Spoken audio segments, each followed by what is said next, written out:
बिस्मिल्लाहिर्रहमानिर्रहीम। अस्सलामुअलैकुम वीवर्स, आप देख रहे हैं Saudi Urdu news channel.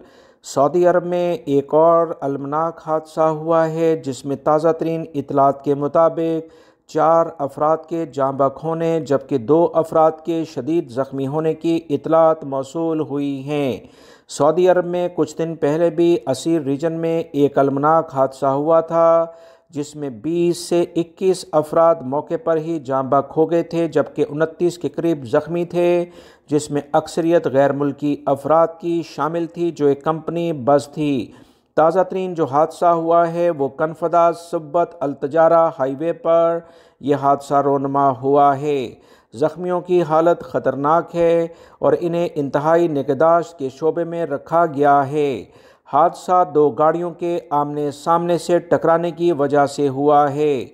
Saudi अरब के इन इलाकों में रहने वाले अफराद ने कहा कि अलकायद देहरी इलाके के करीब हाईवेज़ पर इंतबाही नोटिस नहीं हैं, ऐसे बोर्ड नहीं लगे गए जिससे लोगों को ख़बरदार किया जाए कि यहाँ पर बड़े हादसात रोनमा हो जाते हैं, गाड़ियों की स्पीड को कंट्रोल रखा जाए।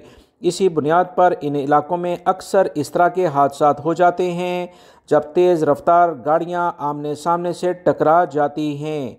सऊदी अरब के रिहायशियों ने मुतल्लिका इदारों से मुतालबा किया है कि जाए वक़ूफ़ पर पहले से बेहतर इंतज़ामात किए जाएँ ताकि ऐसे हादसात से बचा जा सके। अल्लाह रब्बुल इज़्ज़त जाँ बहक होने वाले अफराद को जन्नतुल फिरदौस में आला मुकाम अता फ़रमाए और इनकी फ़ैमिली को सब्र जमील अता फ़रमाए और जो ज़ख्मी हुए हैं उन्हें जल्द सेहत अता फ़रमाए। आमीन। वीडियो लाइक करके शेयर भी कीजिएगा। मिलेंगे मज़ीद ताज़ा तरीन अपडेट के साथ। अस्सलामु अलैकुम।